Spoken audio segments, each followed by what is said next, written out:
on touching back on like how can we make space for mental wellness in the Latino culture? Oh my God, do we have space? That's the thing, right? Like a lot of, for example, in the Southwest side, going from Little Village down, there's not a lot of green space. There's not a lot of spaces to actually do these things. There, thankfully, there is some areas that you can go and do some yoga, but they're very rare and hidden. But not in a culturally relevant way. So I think the challenge for us, for you, Hector, now, is that we have to create this network within our community, and there's beautiful people That's true. who are looking for that. We just need to make the time for it, and we need to find the spaces so the community can come out and engage.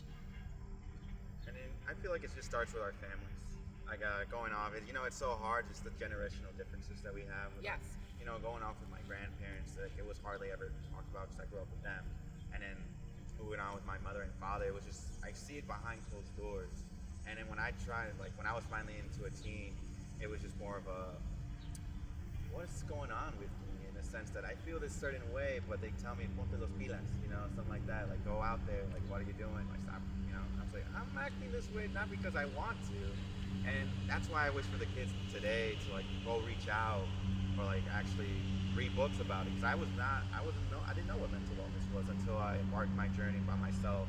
And now being like an advocate for light, love, and kindness, it's just great to hear all these different stories and sitting down here with you. It's just I hope it gets better along the way, especially in our communities. I think so. I think it's just to start to something that is absolutely necessary, that health is not just going to a clinic, right? And seeing your doctor and you're prescribed some pills. It's also that, and I'm not saying that you shouldn't go to the doctor, that, and there is spaces where you can heal. There are people who are willing to help and support that process. It's just a matter of us strengthening this network of people and making spaces available and listening to community what they need. Because if you look back to our roots, there was that knowledge. There was that forest therapy before. There was, using the earth for ceremony and dancing and celebrating in the outdoors.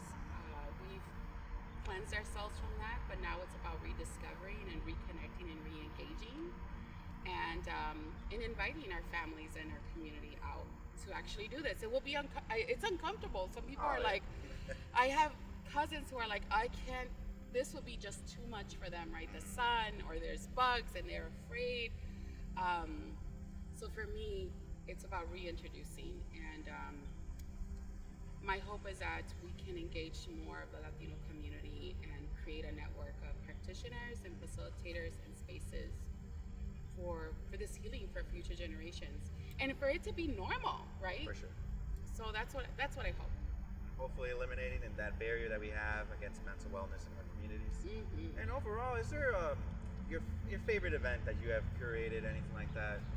Oh my God! So I told you about the Double Dutch event. That was a lot of fun. But I also, besides Cassandra out here, I have worked with. Back when the pandemic was around, I had I worked with a group, two women, Black, Brown, and Breathing. And we created a day of healing at Bobian Woods during the pandemic. Oof. By the way. Yeah, that had to be tough. But we had over 40 people come through. That was my first time experiencing that. And we did yoga, we did Reiki, but we also did. She also read Lansing Hughes and his poetry and his writings about his experience being outdoors. And it was really impactful, and for me it was the first time that I actually took off my shoes at Bobian Woods, and at that moment I fell in love with the space. You just fell one with nature? I just fell in love with it. It was transforming, and I knew that's the way to engage community in these natural areas. And it's not about just doing stewardship, which is very important, and it's not just about putting a garden in your home, which is also as important, but it's just as important just to be in these spaces and to feel safe when you're there. Definitely have to check it out. You will. Is there anything else you would like to share? No, Any events coming up? Or? Yes, actually, we are going to have our Family Health and Wellness Day where we're going to have double Dutch Saturday, September 10th from 11 to 2 by the Pavilion. We're going to have a double Dutch facilitator and a hula hooper. Cassandra will also be there doing mindfulness meditation, as well as we're going to have various vendors and fishing. That's another really cool way of doing some mindfulness meditation. It takes you to be quiet and you have to concentrate to fish, and it's a cultural thing for the African American community here all over the United States, actually. So yeah, and that's coming up, and then we're gonna have our monthly volunteer days at Bobby and Wood starting every first Saturday in October. So yeah, we're out there pretty regularly, and anybody can join us. And if I'm out there, it's bilingual. And another event that we're going to host is not with the Field Museum, but a group of friends who do stewardship at Possum Hollow. We're going to have a mushroom walk with mushroom scientists, all in Spanish, on Saturday, September 24th, starting at 10:30 in the morning at Possum Hollow. Perfect. Yeah. Well, on behalf of Light of Loving Kindness, we'd like to give you a little goodie bag. Thank you. Oh my gosh. Oh, I appreciate it. Cassandra is so amazing. Well, thank you for your time and your patience with us. And for the viewers at home, we still have more interviews coming up.